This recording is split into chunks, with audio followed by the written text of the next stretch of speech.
welcome to today's video. Today I will be ranking all the MCU villains into tier lists. We obviously have God, Great, Decent, Meh, and really effing shite. So that's my tiers. I'm going to put all of them in there. Now, there are going to be a few things that I need to tell you guys before we get into it.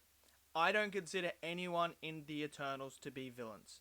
I don't think any of the Deviants are villains. I just think they're caught up in all this mess. They're not actually villains, nor is Icarus, nor are the Celestials. So you will not see any of them in there. Also, I do not consider Agatha Harkness a villain either. She is more an anti-hero. And she is actually not a villain in WandaVision in my eyes. Wanda is the actual villain of that. So, I put Wanda in this list. So you guys are probably going to hate on it and be like, oh, Wanda's not a villain. She's a villain. She is the main antagonist of WandaVision. She is a villain. I didn't add in Hayward either from there because he's not a villain. I still, to this day, do not know why he went to jail. Have no idea. So he's not in it. I've added Kang as well from Loki in there. Just because he basically is the villain of that. And yeah, so let's get straight into this. I haven't added all the secondary villains and stuff like that. It's the main villains. Realistically, it's the main villains that actually do stuff. So they're all in here. So let's get straight to it. We are going to start off with Hela. And I tell you what, Hela for me is going in the great tier. I really enjoy Hela a lot. You understand her motives. She has a great backstory. The performance is fantastic. She's menacing. She gives you that vibe of like, how are we going to defeat this villain? She's ruthless. She's just everything you want in a villain and much, much more. So she is great and she really makes Ragnarok so much better. If you take Hela out of there, I don't think we get much out of the villains in the rest of that movie. But I tell you what, Hela, outstanding. So she goes into the great tier. Abomination, right now I'm going to put in the meh tier. I want to see more of Abomination, and I think we are going to see more of it in She-Hulk as well. In the Incredible Hulk, he's kind of just like created to fight the Hulk. There's nothing really, no motive, no anything like that to the character. So for me, he's just kind of a meh character right now. Killian, he's going to go in meh as well. Generic motive. Oh, Tony Stark didn't like my idea. Whoop-de-doo. Who cares, mate? Get over it. That happens to us every single day. Gosh. And it's just, I don't think he's that. I don't understand his motive. I don't understand why he's trying to do world domination or anything like that. Like, there's just nothing to this character. He's just meh. He's just meh. He's not like crap. He's just very generic. Very generic. Alexander Pierce, I'm going to put in the decent tier. I think he's a decent villain. Obviously, we see the turn. It's pretty predictable in Winter Soldier that you can see the turn. But he has a motive. He's part of Hydra. He's a decent villain. I wouldn't say he's anything top tier or anything like that. But he's just a decent villain. The Chitauri, I'm going to put him in meh. They're just cannon fodder. They really are just cannon fodder. They're just there for the Avengers to fight. So there's not really much more to them. So they're just meh because they have no character. Alright, some of the Black Order here. We are going to put, I think it's Cornelius. I'm going to put him in the meh as well because out of the Black Order, he doesn't really have anything. And I'm going to put Cole there as well because they don't really have much character, these two. They really don't. There is one from the Black Order that we will get to that does have character and I really, really like. These two are just kind of like there. They don't really do anything like major, feat-wise or anything like that. So they kind of they're just henchmen. That's really what they are. The Lizard from No Way Home. Again, meh. As you can see, there's a trend in the MCU villains. The Lizard's just there. He's just there. He doesn't really do anything or have any narrative or anything like that in No Way Home. He's just there to fight and to bring in. So that's really it. So he's a meh one. Dormammu, I want to put him higher, but he's got to go in the meh one because we just haven't seen enough of him. So I'm hoping to see more of him later on, but we just haven't seen enough to him, so there's nothing really there to go on about. So I'm just going to put him in the meh category. Dracov, I think it is. Draco, whatever his name is, from Black Widow. I mean, is he not one of the most forgettable villains? He's one of the worst villains in Black Widow. He is the worst villain in Black Widow, but he's also one of the worst villains in the MCU. He is horrible. Horrible. I couldn't tell you his motive, couldn't tell you anything about this guy. Really effing shite. Caecilius.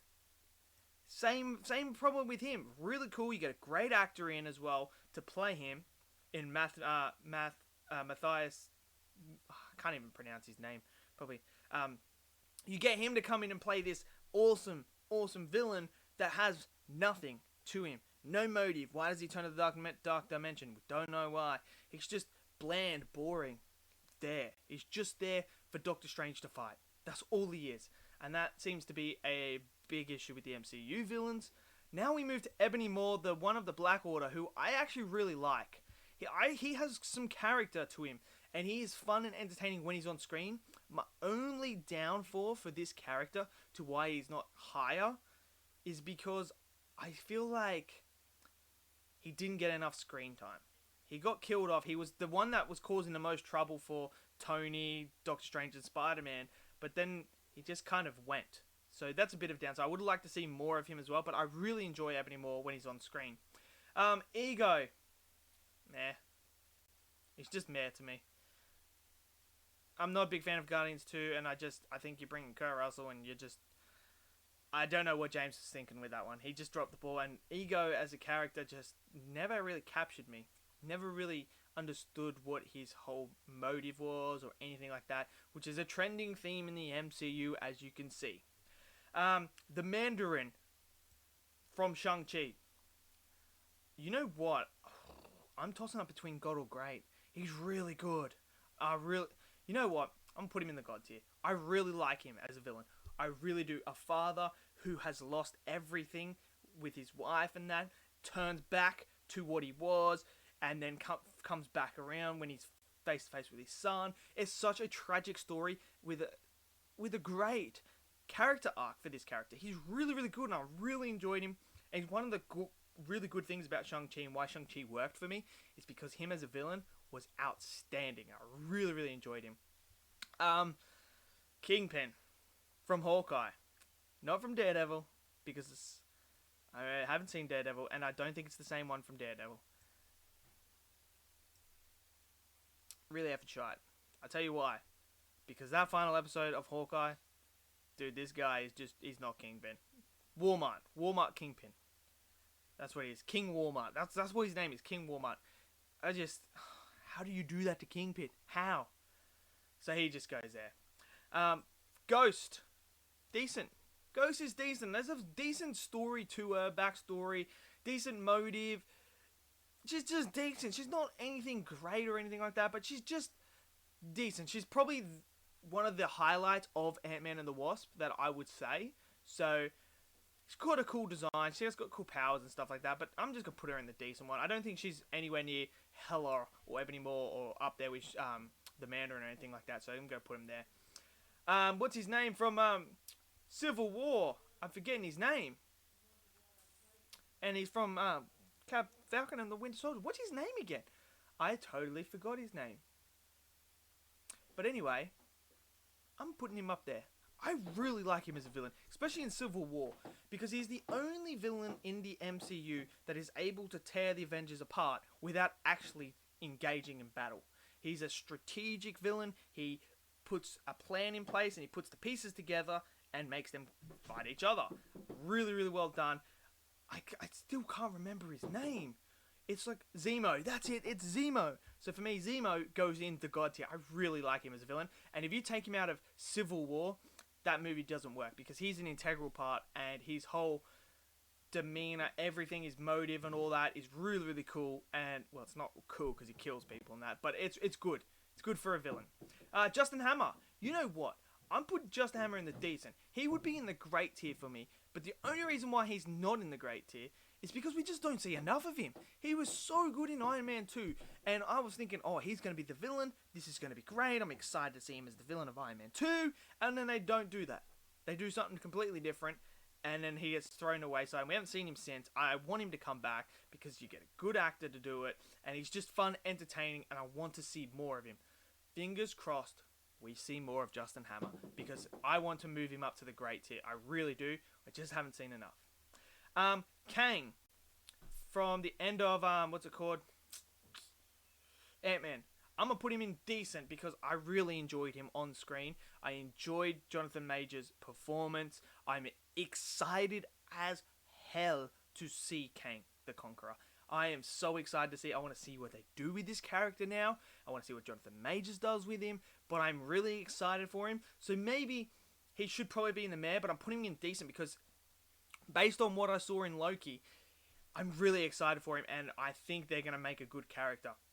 I think he's going to end up in the top 2 tiers. So, Kang goes for decent. Killmonger. Really good. I really like Killmonger as a villain. I just love his motive and just the story behind. And this is how you know if they're a really, really good villain. Is when even the heroes adopt some of their ideology and stuff like that and implement it into theirs and change. And that's what we saw happen with T'Challa. He realized that he didn't want to see any more Killmongers come about, so he understood what Killmonger was fighting for and trying to fight for, so he then goes out of his way to actually help the citizens of the world now. It's really, really good. He's such a cool villain. He's fun. He's entertaining. I just wish we could get more of him, but for me, he's up there in the top tier. Loki as well. God, do I need to say anything about Loki? Do I? The guy's just unbelievable. He's now an anti-hero, more so now, but he's just so good. So for me, he goes up in the God tier. Malekith, you can join them, buddy. Malekith, such a cool concept, such a cool idea, such a cool story with the Dark Elves. And the biggest flop of them all, Malekith. Just, I can't even tell you what, who, or what, or anything about Malekith. Just, there's nothing there. It's literally darkness. That's it. Just like his motive. Darkness. He just wants darkness. Ironmonger. I'm gonna put in a decent one. He's a decent villain. Nothing, like, it's pretty generic. That's really all he is. He's pretty much generic. That's all I can say about him. He's generic. So, he's decent. He's in there. Green Goblin. Bro, William Dafoe's the performance. Green Goblin in No Way Home. Spectacular. Spectacular. He may be my favourite MCU villain. He may be my favourite MCU villain now. I really loved Green Goblin in No Way Home. I thought he was great. It was the 2002 Spider-Man version, but better. And I would never thought I would say that about William Dafoe doing that. So for me, goes up in the God tier. Proxima, again, I'm just going to put her there. She's meh. Doesn't have much character to her either. She gets killed off pretty easy. So yeah, I'm going to put her there. Red Skull. Look, I like Red Skull. I really, really do. He's got great motive. He's a cool design, brilliant performance. Works perfectly well in Captain America, the First Avenger. Again, a missed opportunity. They could have done so much more with this character, which would have put him up here. But unfortunately, I've just got to put him in the great tier because I didn't get enough to push him up there for me. Ronin, another one that I really like from design, from motive. Just, I don't know, I feel like they dropped the ball. Definitely in Captain Marvel, they dropped the ball. Having him just come in for a quick cameo. In Guardians of the Galaxy, I think there was more room to explore the character and his backstory a lot more.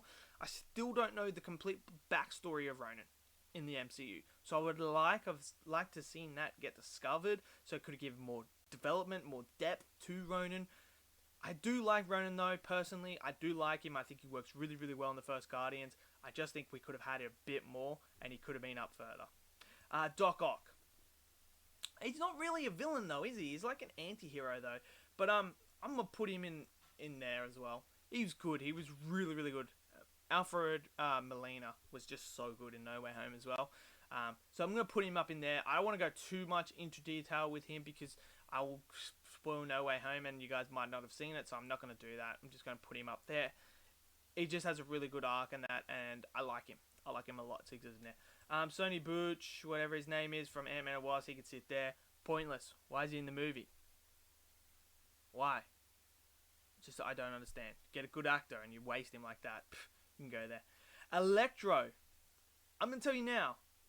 Electro goes in the great. I actually really like this version of Electro, and he has a great character arc as well, and he comes back around full circle. So it was a big upgrade from the Amazing Spider-Man 2. I really liked Jamie Foxx as well as this. I thought he was really good. I didn't think he would have that big of a role in Spider-Man No Way Home, but he does. I really like Electro. For me, he's in the great tier. Surtur. I'm just going to put Surtur in decent. Why? Because he looks freaking cool, and I like that sword. That's really the only reason why he's indecent, because he looks really, really cool. He doesn't have much character, but he looks cool. Taskmaster. You all agree with me. There's no need to talk about it. Really effing shite. Thanos, obviously, God. Do I need to say much about Thanos? Infinity War is basically his story. He's a fantastic villain. Fan-freaking-tastic. He's so good. And Josh Brolin, absolutely world-class in that, playing him. I love Thanos. I mean, there's not much you can talk about Thanos. He's like one of the greatest movie villains of all time. The whole Infinity Saga revolves around him, and I just really, really like him in Infinity War a lot. Sandman, I'm gonna put Sandman in meh as well, because he's just there. He doesn't do anything in No Way Home. He literally doesn't do anything. I don't even know if he's good or bad or anything. He's just kind of neutral. He really is. He's just neutral in the thing. So I'm going to put him in there. Wanda. Oh, let's see how many people get upset. I'm going to put her in. Actually, no, I'm going to put her in decent. She's a decent villain. I liked how they went down that route, but I feel like the final episode kind of like spun away from it a bit. Like they tried to redeem her, but it's like, how can you redeem her? Especially after what Monica Rambeau says to her. Like the stupidest line in the MCU. Oh, they'll never ever understand what you had to give up for them. Bitch, please. You took them against their will. You enslaved them for your own selfish purposes. Yet now they have to be grateful that you unenslaved them. Get the fuck out of here. Decent villain. I hope in Doctor Strange 2 she's a villain as well. She's like the antagonist. Hopefully. Trailer suggests otherwise, but I don't know. Still think she might. Ultron. This pains me. I really want to put Ultron in the God, but again, I stand by the point that I always say when it comes to Age of Ultron. That should have been 2 movies to really flush Ultron out. If you gave Ultron 2 movies and flushed his character right out, he would be the best character in the MCU, villain-wise, by a mile. He has everything there, ready to go. Motive, design, power, everything, acting. It's all there. But we only got the 1 movie, unfortunately, so I can only put him in the great tier. Vulture. I really like Vulture as well. I'm putting him in there. I've actually got a lot more in God than I thought I would. But I liked Vulture. He's just a man trying to put food on the table for his family and for his friends. That was all he's trying to do. And I really like that motive. I really like that. He's not a bad person. He's just doing what is necessary to feed his family. He just happened to go down the villain route. I really like the Vulture, and I'm so excited to see more of him. Bring back Michael Keaton, and it's all there. It's all there, ready to go. Whiplash. I'm going to put him right there. I do not like Whiplash at all. Do not like him. I'm just not even going to get started on it. Winter Soldier. He's a great villain in Winter Soldier. I really like him in Captain America Winter Soldier. Sounds so weird saying Winter Soldier and Winter Soldier. So in Captain America Winter Soldier, he's really good as an antagonist to Captain America. He obviously has the same abilities to Captain America, which works. But I really like Bucky in that, and I think that they did some great stuff with him. And now, obviously, he's like a hero, so it makes it even better. Yellow Jacket, meh. Generic motive, and he's just kind of there. Cool design, really, really cool design. If we were going design-based, he'd be in God, because I really like the Yellow Jacket design. But as a character, Cross is just meh. He's just there. And another meh is this guy. It's forgettable from Captain Marvel. Really forgettable. So that is my list as the MCU villains. Let me know in the comments below what you guys think of my list. Did you love it? Did you hate it? Smash your list down there and your favorite villains as well. If there's anyone I've missed, let me know in the comments below, and I can tell you guys where I would put them. If you want to know some secondary villains as well, I just didn't want this list to be 100 people because there's so many secondary villains and stuff like that, so I tried to get the majority of them. Obviously, there is so many movies and so many shows that you just can't get around to all of them, so I'm going to miss some, so don't kill me in the comments, please. Smash that like button, click subscribe as well, and I'll see you guys next video. Until then, stay safe, and peace out.